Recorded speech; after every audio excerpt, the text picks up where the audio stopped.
হৰে কৃষ্ণ।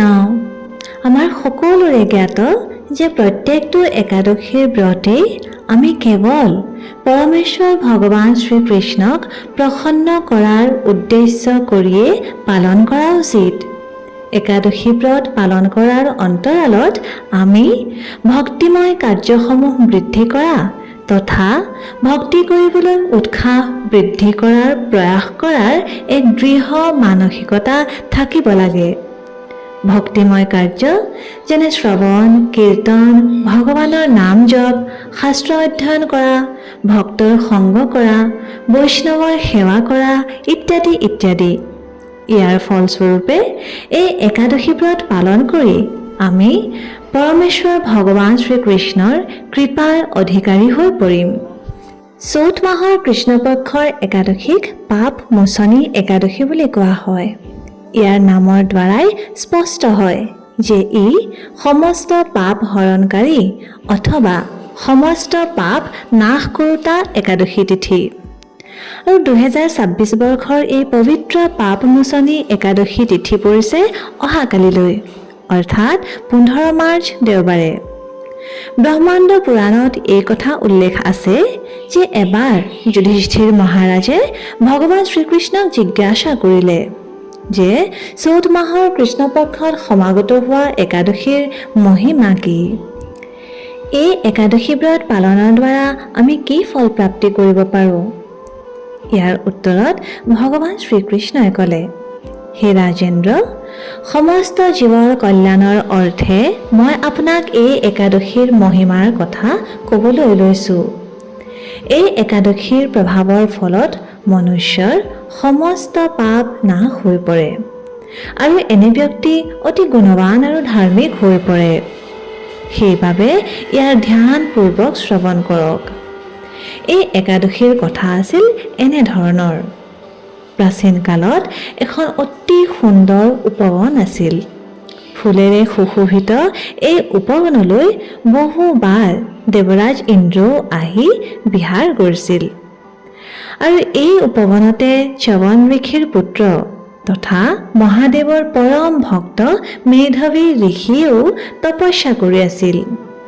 কিন্তু কামদেৱ আছিল মহাদেৱৰ বিৰোধী। সেইবাবে মহাদেৱৰ প্ৰতিশোধ লোৱাৰ অভিসন্ধিৰে কামদেৱে মঞ্জুঘোষা নামৰ এগৰাকী অপ্সৰাক মেধৱী ঋষিৰ ধ্যান ভংগ কৰাৰ দায়িত্ব প্ৰদান কৰিলে।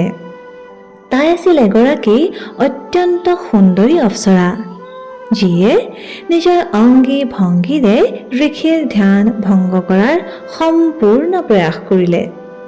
কিন্তু মনৰ ভিতৰত মঞ্জুঘোষাই ঋষি মেধৱীৰ খুব সন্মানো কৰিছিল। তাই মনে মনে ভয়ো পাইছিল যে এই সাধুজনে অভিশাপ দিলে কি হ'ব। কিন্তু তথাপিও সাহস কৰি মঞ্জুঘোষাই ঋষিক নিজৰ পিনে আকৰ্ষিত কৰিবলৈ পূৰ্ণ প্ৰয়াস কৰিলে। আৰু ঠিক সেই অনুসৰি ঋষি মেধৱীও তাইৰ মোহত পৰি নিজৰ ঘোৰ তপস্যা ত্যাগ কৰি দিনে ৰাতিয়ে তেওঁ এই অপ্সৰাৰ সৈতেই বিচৰণ কৰি ফুৰিবলৈ ধৰিলে।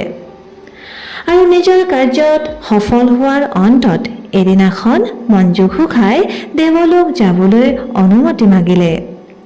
সেই সময়ত ঋষি মেধৱীয়ে উপলব্ধি কৰিলে যে তেওঁ নিজৰ সময় মঞ্জুঘোষাৰ প্ৰতি আকৰ্ষিত হৈ কিদৰে নষ্ট কৰি পেলালে। তেওঁৰ আত্মজ্ঞান হ'ল যে তেওঁৰ পাতাল লোকলৈ পতন হোৱাৰ একমাত্ৰ কাৰণ মঞ্জুঘোষাই হয়। অত্যন্ত ক্ৰোধিত হৈ তেওঁ মঞ্জুঘোষাক পিশাচিনী হোৱাৰ অভিশাপ দিলে। মঞ্জুঘোষাই এই অভিশাপ শুনা পাই ভয়ত চিঞৰি চিঞৰি ক্ৰন্দন কৰি অলপ পিছত অতি বিনম্ৰ হৈ তাই সাধুৰ চৰণত পৰি ক্ষমা মাগিবলৈ ধৰিলে।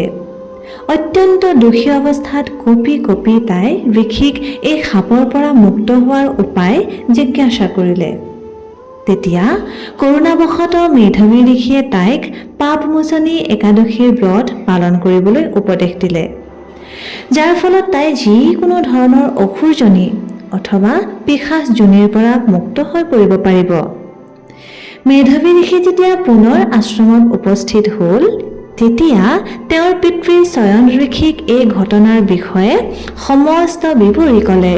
চ্যৱন ঋষিয়ে তেওঁক ক'লে যে তুমি মঞ্জু ঘোষাক অভিশাপ দি নিজকো পাপৰ ভাগিদাৰ কৰি ল'লা। সেইবাবে যদি তুমি নিজৰ পাপ নাশ কৰিব খোজা তেন্তে তুমিও পাপমোচনী একাদশীৰ ব্ৰত পালন কৰিব লাগিব। তেতিয়া মেধৱী ঋষিয়েও এই একাদশীৰ ব্ৰত পালন কৰিলে আৰু এইদৰে তেওঁৰ পাপো নষ্ট হৈ পৰিল।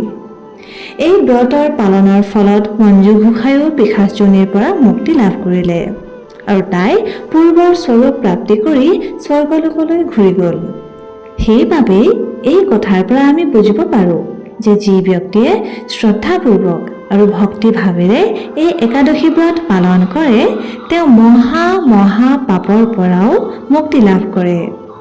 এই কথা শ্ৰৱণ মাত্ৰৰ দ্বাৰাই 1000 গাই দান দিয়াৰ ফল প্ৰাপ্তি হয়। সেইবাবে পাপমোচনী একাদশীৰ এই মহত্বপূৰ্ণ অৱসৰ ব্যৰ্থ নকৰি সম্পূৰ্ণ শ্ৰদ্ধা তথা নিষ্ঠা সহকাৰে এই ব্ৰত আমি অৱশ্যেই পালন কৰা উচিত। ধন্যবাদ। হৰে কৃষ্ণ।